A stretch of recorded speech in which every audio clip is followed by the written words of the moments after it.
how are you feeling? You got John Riggs here, and I got a new tool today in the form of one of these. Now, my Hako 808, my desoldering gun, it's on borrowed time, and it has been for quite some time. It still works, just not 100% of the time. And I want something that I know is reliable, something's going to work. That thing's lasted me a long, long time. So if it's end of its days, I'm going to accept that. But in the meantime, I want to find something else that works pretty well. Now, it wasn't too long ago that I found that Chinese desoldering pump thing. Of course, I read all the comments, even knowing going into it, something about the voltage regulation between what we have in America compared to what they have in China. Now, they're like, oh, well, if you have a Chinese regulator, whatever unit, it'll work just fine. The thing is, I don't, and I shouldn't need something like that to work. If I'm ordering it from an American website, I was ordering it through Amazon, it should work out of the box. I don't want to add a bunch of stuff to it just to get it to work, so I'm calling that one not working. However, my buddy Candy from Candy's Game Shrine, I want to link to her in the description below too. Tons of Virtual Boy stuff. In fact,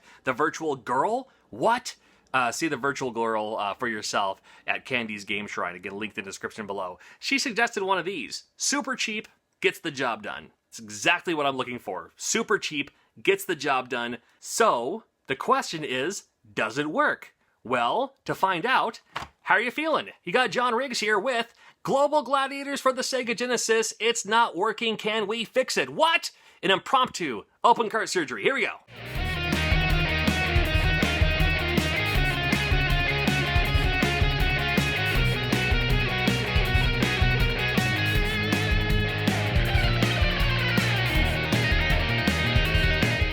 I preface, as always, I have no technical background, I have no electronics engineering degree, I just do the things I've been doing to video games since the 90s to get games working again. It just works, and that's all I care about. So, first thing we got to do, open it up. I've already tested it, it's not working. Oh, I'll give a shout out to Andy and Sen. I met them at the WinCon, the Wenatchee Convention. It was like a pop culture convention. I was there representing video games, of course. And they stopped by the booth. They're like, dude, we watched the channel, big fan of yours and Metal Jesus. Here's a couple of games. This one's not working, so let's give it a shot. Now, we don't even know if we can fix this using the desoldering pump. That's what I'm going to try to do, though. I've already tried fixing it. It's already been cleaned. It's not working. And need to take the ROM out of this and put it in a new board. I do have new Genesis boards, so we're going to do that using a 4.5. This is not the 3.8 that Nintendo uses. This is a 4.5 for the Sega Genesis. Looks the same, a little bit bigger. Sega Genesis games are done very simply in a good way. That's what I love about them. There you go. There's the whole game right there. Flip it over.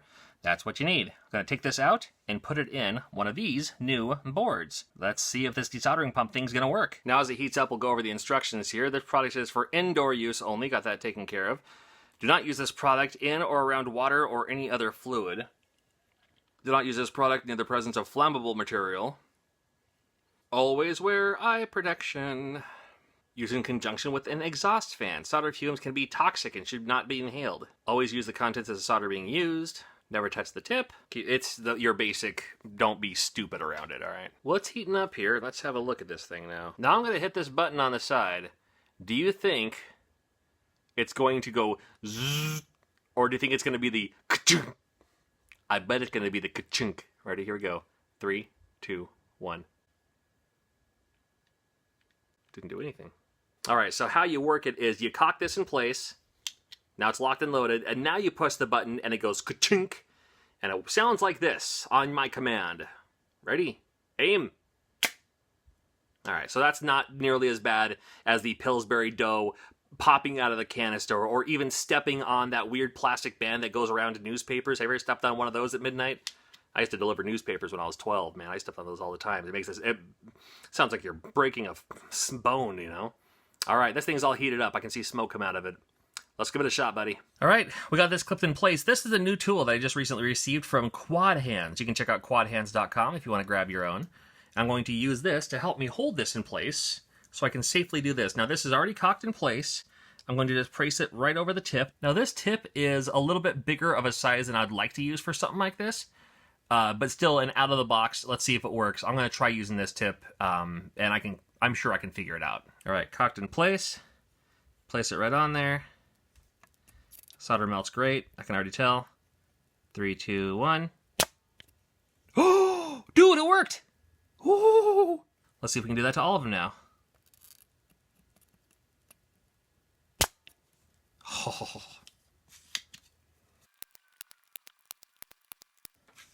No, see, there was one. I just did it, and I didn't quite get it all the way. So I want to keep an eye on that one when I'm taking this ROM out of the board.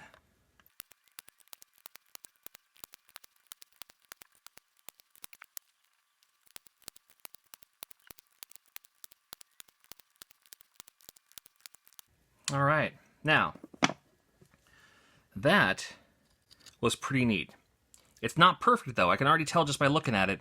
There's a couple of spots, and because I want to use this again, I need to make sure these are all super clean. I'm going to take care of these. We're going to pop this out and pop it in the new board. So far, with this guy, very impressive for the fact that I paid less than $10 for it. Now, I took the ROM out already. I did have to touch up a couple of them. No fault of the device itself, just that the hole of the tip was too big. So if you're going to use something like this for games, maybe like a 0.8 or something like that will work. But more on that later here. I'm going to pop this in the new board and see if we can't get it working. And as you can see, it's already in place. All I got to do is just solder these guys in here. Ooh. One of them in place first, so the so it won't fall out. I'll get the other side too while we're at it. Oh, come on, you. Take it.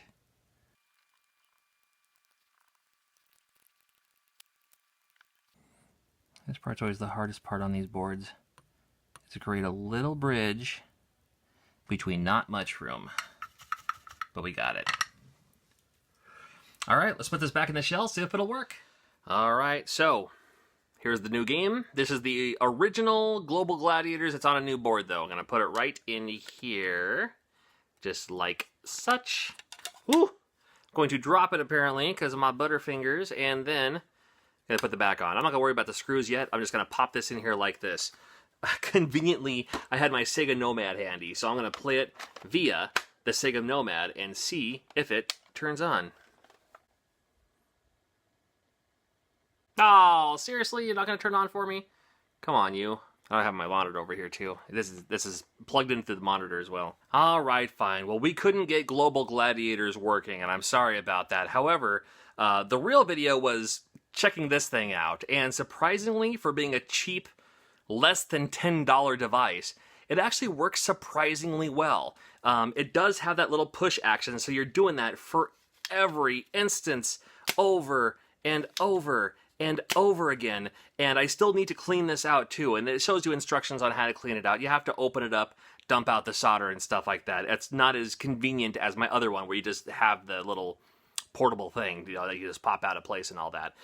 If you get one of these, I would recommend getting a different tip. Now, I haven't researched which tips this uses yet, but I'm sure it's easy to find out via the back of the box there. On you can't just give me a size 0.8 tip. Yeah, it has to be a 0.8 for a certain style of device, and I'm sure that's going to be easy to do. You can get them on Amazon. In fact, you can get them on Amazon with the cleaning rod, and you do want to clean this regularly. I gotta say, I'm pretty impressed. This is still not going to take the place. I still want to find a automatic desoldering gun, because this and this over and over again, man, on some projects, I don't know. But I am going to keep this on hand. This is super, super, super handy. I do like this more than that desoldering bulb sucker I had, just because that other thing killed my thumb, especially when my other thumb doesn't bend. That's what my thumbs up look like. I can't bend that. It doesn't do that anymore.